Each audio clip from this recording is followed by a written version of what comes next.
Your partner might say just the tiniest little thing that sounds like an insult, and it might have nothing to do with that, but you take it as that.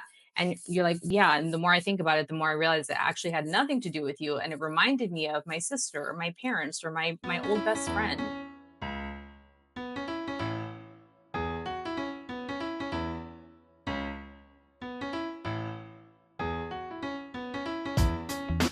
83% of Americans identify as not very happy, which can hold you back and negatively affect your relationships and your business. On this podcast, we discuss the proven steps to happiness so you can restore balance and rekindle your joy.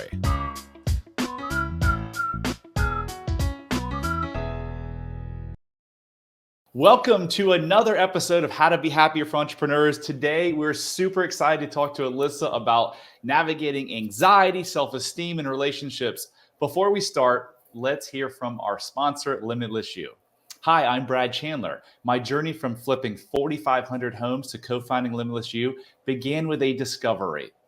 And that is that true barriers to success are often hidden beliefs. This insight led me to establish LimitlessYou. Here, we're committed to guiding business owners and executives like you through the journey of uncovering and conquering these subconscious beliefs. Our mission is to help you transform not just your business, but your entire life, achieving personal and financial abundance. Are you feeling overwhelmed by business chaos, constant overwork, or a perpetually racing mind? These aren't just stress symptoms. They signal deeper issues that once resolved can unlock your limitless potential. At LimitlessYou, we combine innovative neuroscience with compassionate coaching to create real change. Our clients rediscover joy and satisfaction in their lives and also witness a remarkable increase in business success. It's about making your work and life rewarding in every sense. Think it's time for a change? Visit unlocklimitlessyou.com to start your journey. Okay, welcome Alissa to the show. How are you today? I'm good. How are you? I'm awesome. Is it as warm in Texas as it is in Virginia? It's like 80 degrees here today. Yes, it definitely is. We get like a glimpse of it and then it's gone. It's just teasing us and it's torturous. I hate it. All right, so let's jump into these topics that you and I can literally probably spend 3 days talking about. Please explain to us how anxiety and self-esteem directly impact one's relationships. Well, I often think of it as anxiety and self-esteem are kind of like besties. So they do everything together. They hang out all the time. They feed off of each other, which can look quite disastrous sometimes, right? If we're not keeping it in check, which oftentimes many people aren't unless they're doing something like therapy. So when we look at it from the perspective specifically of anxiety, it looks a lot like constantly worrying, thinking about the worst case scenario, second guessing yourself all the time. And there we kind of transition into the self-esteem issue, right? We have low self-esteem because we can't trust ourselves. We don't see our own value. We don't trust ourselves in making decisions, things like that. And so in that, we're constantly seeking validation from people, which is rough, right? Because we can't provide that for ourselves. And so the more that we seek that validation, it's sort of like, I think about it as a hamster wheel, right? We just go in circles and in circles, right? Constantly needing that validation and reassurance. And so oftentimes when we look at relationships, it ends up being sort of like a pull away or lean in harder, right? So the codependency or just being entirely independent to not have to face it at all. And that stinks, right? So no matter what way you kind of twist it in terms of how this sort of validation and reassurance works, the root of the problem is always going to be there, which is that self-doubt.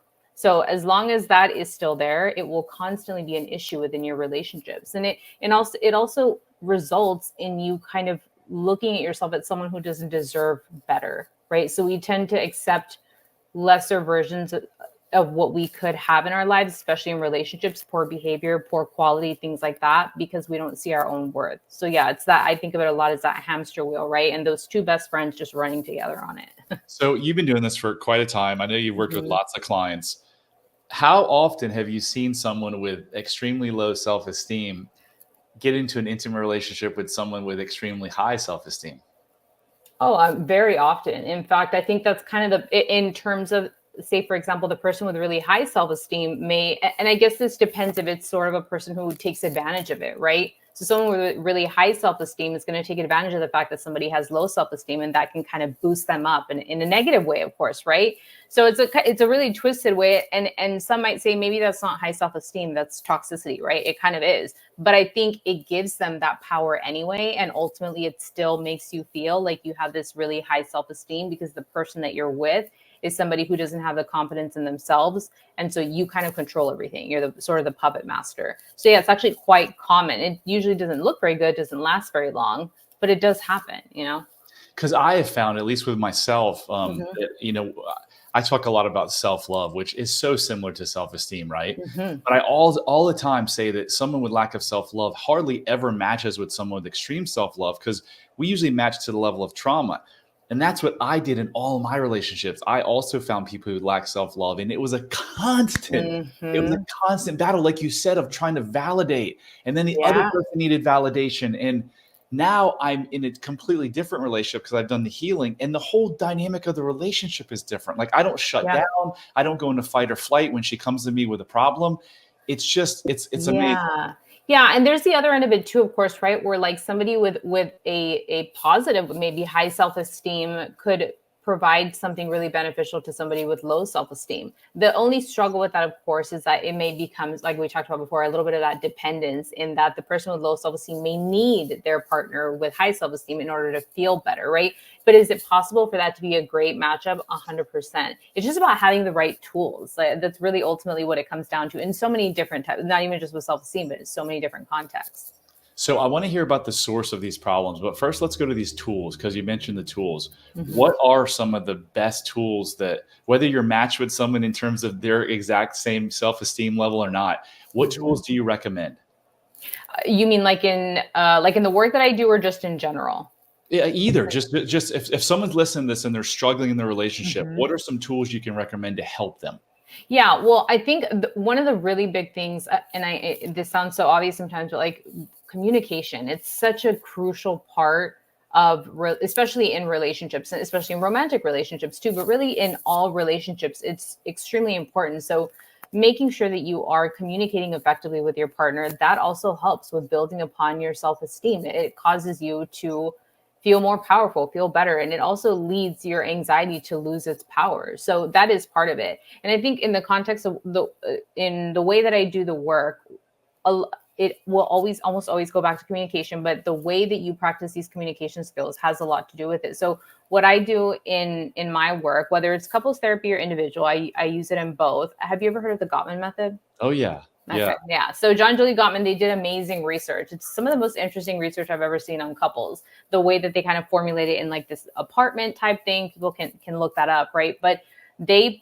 Gottman method, as a result of that, it has some really practical tools that you can use to kind of help process some of those struggles that come up with communication, because it's such a common issue, right? I think that's really at the center of most of it. And so when we know how to communicate about things effectively, whether it's making a complaint or showing love or being appreciative, we need to be able to do it in a constructive way. And one of the things that within the Gottman method is the soften startup rules. There are 6 basic rules that you look at. You're not going to follow it like a rubric in school or anything, right? But they give you the foundation to have a conversation with someone if you need to make like an effective complaint, which sounds kind of backwards to some people. They're like, well, why are you teaching me how to complain? Because it's going to happen no matter what you do, right? That's the nature of some relationships, and that's okay. It's about knowing how to do it effectively. So the more that you can have an effective conversation about something that is making you uncomfortable or something that you don't like, the more likely it is that you'll be willing to lean into each other more to have conversations about things. So the Soften Startup is a really great one, because there are 6 really practical tools, and they're understandable to the average person. Just, it's not a complex thing. And then in addition to that, I also think about the aftermath of the disagreement. That one is a little bit more complex, but it's a really great tool in that it teaches us how to use feeling words. And it also teaches us how to understand our triggers more, which is a lot of times what drives our low self-esteem and our anxiety. So feeling words are really an important one. And understanding our triggers. And there's more in between there too. I mean, I could go on, like you said, I could go on about it for a long time, but really, I think those are the key takeaways is using an actual feeling word, like sad, happy, confused, angry, hurt, betrayed, right? Rather than, I feel like you're acting this way, because I think people often do that. So actual feeling words. And then at the same time, look, kind of going back in time a little bit to understand where your trigger came from, what led to that conflict in the first place. So, yeah. Don't you find it, because I certainly did in my marriages, really hard for people with low self-esteem to communicate effectively because Yeah. they're afraid. They're afraid Mm-hmm. of what might ensue from their words. So how do you Mm-hmm. break through that initially?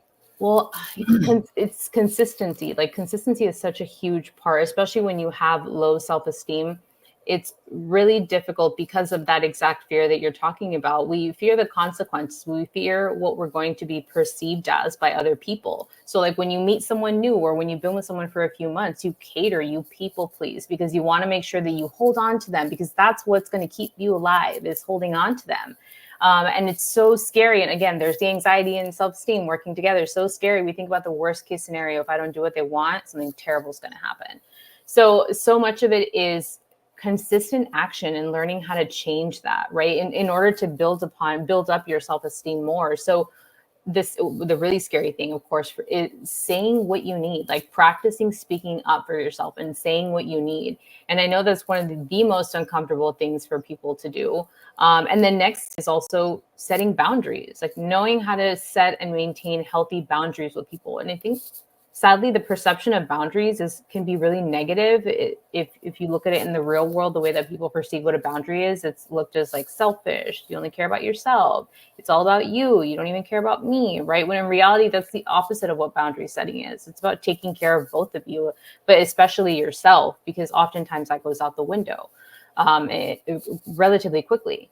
And so with both of those things, it's showing other people how to treat you, because if you don't show other people how to treat you, they're going to do whatever they want. And the more they do whatever they want, the more they are likely to disrespect you, right? And here goes further down our self-esteem, right? So those are some of the really important things, because I think the more that we think about our own needs and what matters to us, the more we're growing in our sense of self-worth. And that's very foundational in building up your self-esteem. So where does lack of self-esteem and anxiety come from? So many places, right? I think the most common things that I see are our childhood upbringing, right? I think most people will go to that place. It's one of the first places that I must go to with people when I first meet with a client. It's going over their background, understanding their upbringing. Sometimes it has nothing to do with it, and sometimes it has everything to do with it. So it usually starts at home, where we learn sort of like rules, right? We also we're environmental learners. So we observe, we watch people around us, and we pick up on things. So someone who has an anxious parent is more likely to be anxious. Someone who has a parent with low self-esteem is more likely to have low self-esteem, right? So that's why we look at the history, at the upbringing the most, because there's so many little tidbits there that we can take away from it. And outside of that, the thing that usually follows it, or that changes, what, even if you have a good upbringing at home, society kind of takes care of the rest, right? So we enter school, we sports, extracurriculars, whatever it might be, and peer pressure, all those different things, bullying and all that stuff. So there's so many parts of it. I think the societal expectations too, whether it's for boys or girls, those things very heavily contribute to that. So part of it is what happens at home, and the other part of it is what society contributes to it when mom and dad are unable to watch 24/7, because that's not humanly possible, right? So that's where I see that so much of it happens. So when you work with an adult with anxiety and you pinpoint that it's not from childhood, where does it normally come from? I know you just mentioned society, but are there other things that cause anxiety in an adult that weren't rooted in childhood trauma or issues? Yeah, I think, well, I mean, and we're on the subject, right? Relationships. And that's why I specialize in the things that I do: anxiety, self-esteem, and relationships, because they're so extremely interconnected. Relationships is a really big one, where parents can be, I have clients with it now. Parents can be extremely supportive. You may have really great friendships, but you might have had a really toxic relationship, or just a really bad relationship that set a poor example for what future relationships will look like. Certainly there's also trauma, right? We could look at the aspect of trauma. Something very traumatic happens, a car accident, witnessing somebody else's tragedy, things like that. An injury that can also lead to anxiety. So there's so many things that really it could be, but oftentimes in this context that you're in this example that you're giving of specifically in adults, developing it in your adult years, it's relationships and trauma. And maybe a little bit too, I don't want to dismiss the fact that just being an adult, quite frankly, like being an adult, especially in this climate right now, I think, inflation, real estate market, jobs, all those different things affect the way that people are very increasingly developing anxiety. So it's a little bit frustrating to say that anxiety is kind of normal now. Like it is the norm for, you might talk to a Gen Z, adult, and they almost all have anxiety to some extent, and that really stings. But it is kind of the new reality that we're facing with the current climate. So tell us more about how actually relationships can heal this low self-esteem and anxiety. Yeah, I mean, I think, I hate to go back to it, but like leaning on each other, communication skills, I think those things are extremely important, because if you have a partner that is supportive, you're going to feel more safety. And so much of what we experience with anxiety and low self-esteem is that we don't feel safety within our environment, right? And so a relationship can be a really positive thing with the right person, right? So feeling comfortable to communicate, to express your needs, to share in one another's world, right? That's a little bit of what's a part of the context of the Gottman method too, is knowing one another's world, understanding one another in a deeper way, right? So like, how was your day, right? That can seem like such a minor interaction, but the small things more often are crucial to building upon that further.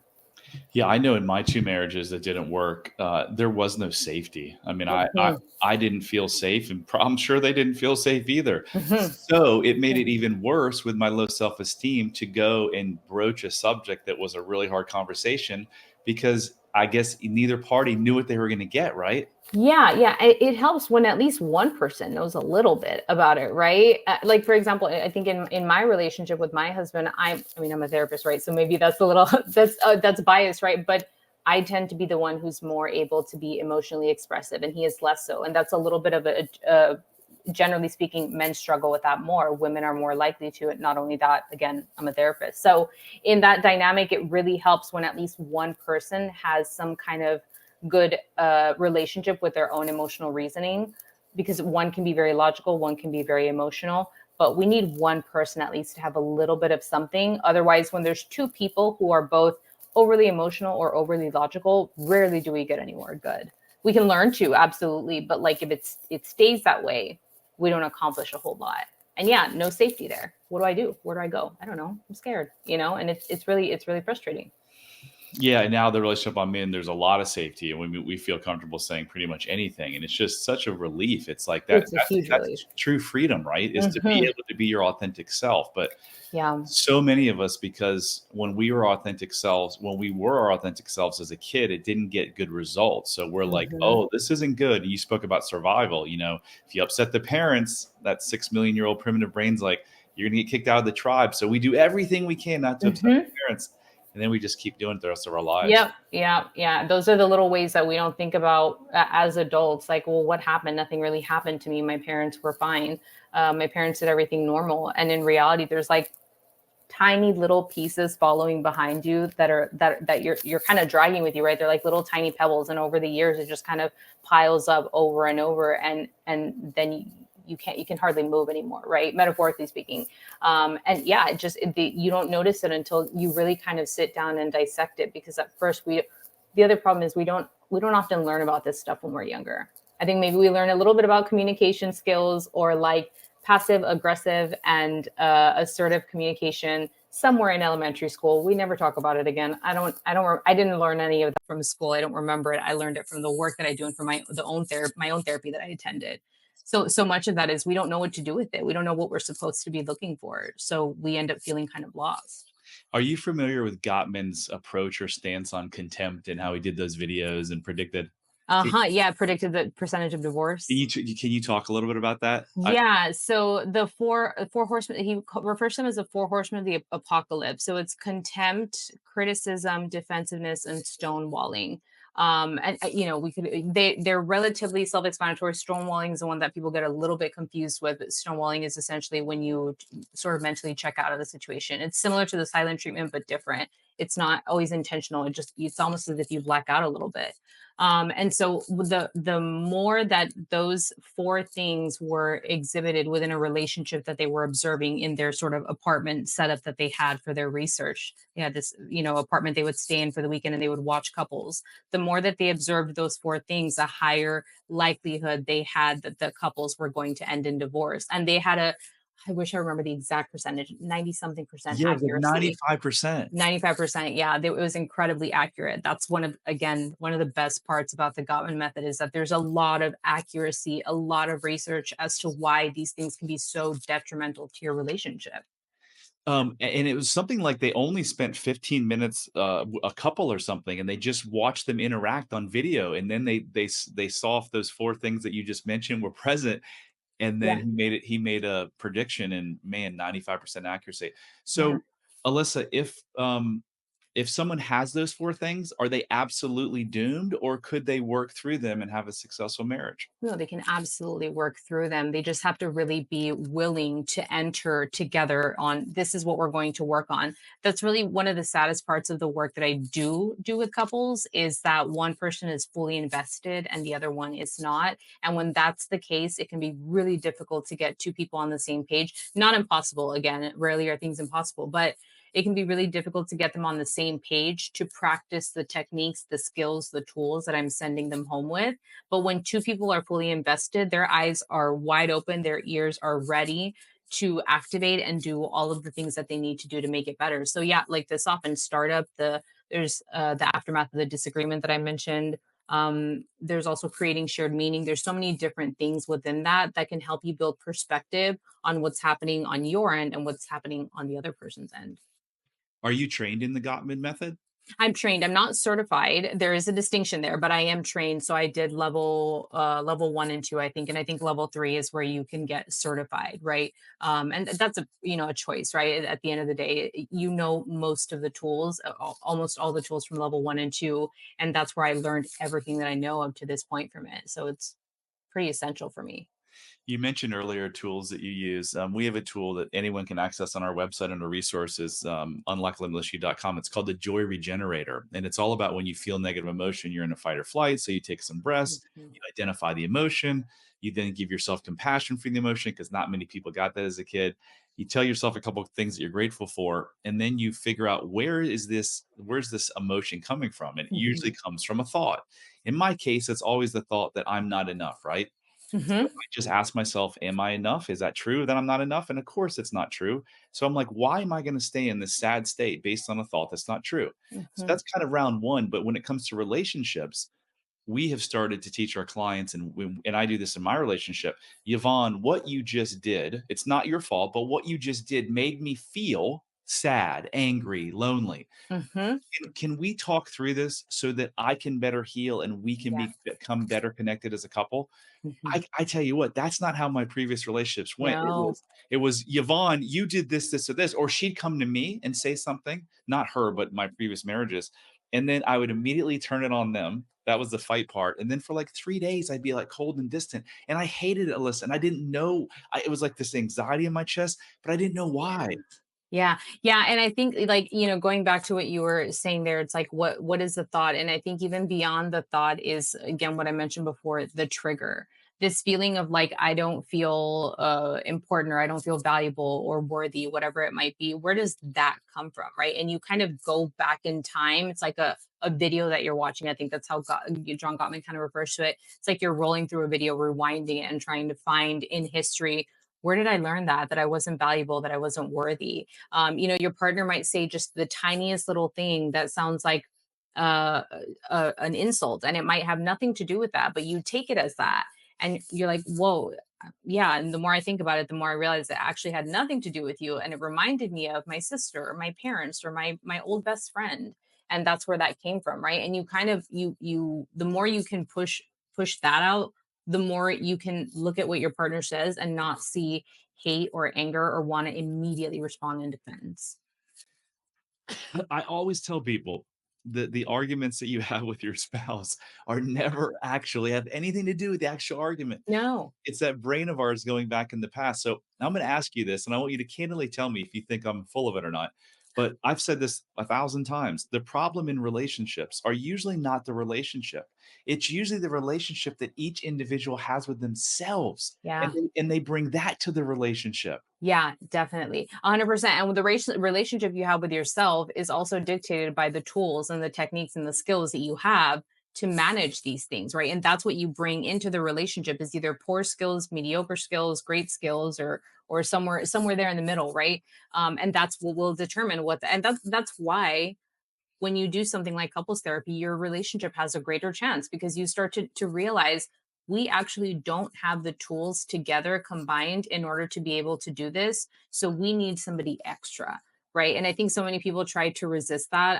I often try so hard to explain that to couples or an individual when I'm recommending couples therapy for them and their partner with somebody else. And it's that part of it. It's really tough to get that through to them because they're like, how's a third party going to help? And it's like, well, you won't know until you try because you're only going based on the information in your brain. And there's no way to add to that unless somebody gives it to you. It's not just going to pop up there, right? That would be nice, but it won't. What do you say to the listener that's listening to this, listening to us right now, saying it's not me, it's her or it's him? Are you sure? Really? Are you sure? Yeah, most of the time in those situations, I think, okay, maybe that's true, but make sure you also look inward to see if there's anything that you can do differently or what you can take away from that, right? So instead of saying like, what did you do wrong? Are you sure it wasn't your fault? So I wouldn't really say that to someone, right? But it's more along the lines of like, just make sure you look inward and remember this relationship and remember what you can learn from this relationship so that we don't repeat that again, right? And that is sort of framing it in that way so it doesn't become a thing of like, it's not her fault, it's your fault, right? Nobody likes to be blamed. That's where the defense immediately comes up. So it is a little bit about phrasing it the right way. Again, communication, proper communication about these things, and sort of soaking that in to say, okay, maybe there was a little bit. They come to terms with it on their own usually, but maybe it was a little bit of what I did. She didn't really tell me that. I'm kind of seeing that now. People when they can come to the conclusion on their own, they feel a little bit better about it. So that's a lot of what therapy is. They come to the conclusion on their own. I just help them put it all together. It's hardly ever one person's fault, right? Mhm. I know in my 2 marriages, it was their fault, right? And now I look back and I'm a healed individual, and it's very obvious, like, it wasn't just them, it was, A 100%. I brought so, of all the clients you've worked with, Alissa, does one kinda rise to the top in terms of a couple or an individual, whoever came to you in one state, and when you're done with them, like, their life is just so different? Yeah, definitely. I think of one in particular, and I will say that he's not done yet, but he is definitely a different person than he was, say, like 3 months ago. And this is somebody that I've been working with for years. So this client came in to me, had a lot of trauma, had a lot of people pleasing tendencies, and a lot of that people pleasing resulted in the anxiety that he was experiencing, which meant that he would go inward, right? He would internalize his feelings. He wouldn't talk about it. He felt like he didn't have a voice in his home, but he didn't really know what to do about that or didn't want to do anything about that. So we did a lot of work, a lot of combination work in managing the trauma, managing the anxiety, the low self-esteem, the depression. It was kind of all there in his life. And he had the communication skills. We talked about it in detail. He knew how to manage his bouts of anger and all these different things. So he had the tools. What was pending was activating, actually doing like taking these tools and using them outside of the therapy space. And that's usually the last part. I think about it in 3 parts. Step 1 is learning about what you're dealing with, whether it's depression, anxiety, borderline personality disorder, whatever it is. The second part is observing it in your day-to-day life. Okay, I know what this is. It's depression. Now I see it in my day-to-day life. And the third part is the observation. We had been in step 1 and 2 for such a long time. He had all the tools ready. He just needed to activate. He needed to actually get out there and do it. And one particular day he came in and he was very fed up. in a way that was different than the ways I had seen him before. He had made a lot of progress, of course, right? But there was certain things that he was still pending doing that were really holding him back. And he came in particularly fed up, got tired of the idea that his voice didn't matter in his home. Had the stance of, I really need to do something. I really need to say something about it. I'm too fed up at this point, and I just don't know what's going to come next if I don't do something about it now. And I was like, great, we're here. We've made it to activation. So we talked about it. The next couple of sessions, we spent time planning together, refreshing on those communication skills so that he could have this conversation with his partner about what was going on, what he was feeling. And he came back and he had information to report. He had done the thing. He had the conversation that he had been so scared of for such a long time. And he was surprised. I was like, I'm not surprised. I knew it would be okay. But, he was very surprised because he didn't have that faith in himself. That low self-esteem was really working hard for him. And so, they came up with a plan.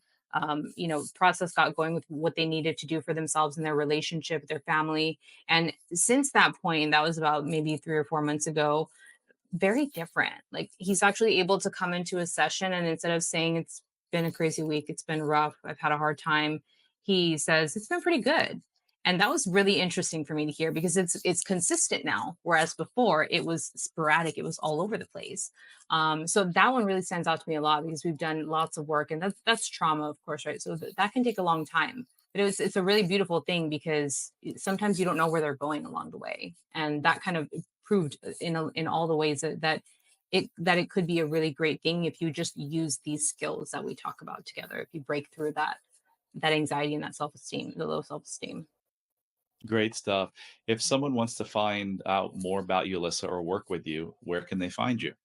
So I have my website, crystalmindcounseling.com, and I also have a little Instagram account. I'm not super wild on there. I'm not trying to be an influencer or anything like that, but I do put up some good mental health information on there. So there's those 2 platforms. That's where you can find me the most is Instagram, which is Therapy with Alissa, and my website, crystalmindcounseling.com. Awesome. Well, that was incredibly insightful. Thank you for your time today, Alissa. Yeah, thank you for having me. That includes another episode of How to Be Happier for Entrepreneurs. As you know, I'm on a mission to help 1 million people literally reverse these self-limiting beliefs that are causing them bad relationships, anxiety, depression, health issues, bad business, whatever it is. So I can't do that alone. I need your help to spread the word. So if you like this content, if you like this podcast, please rate it, review it, share it. Anything you can do to get the word out would be greatly appreciated. Until next time, love heals all. Hit subscribe if you don't want to miss out on more life-changing content. And if you're struggling, you don't have to. Go to bradchandler.com/contact. There, you can join the Facebook community of like-minded entrepreneurs, and you'll see a button to schedule your freedom and happiness call. See you on the next episode.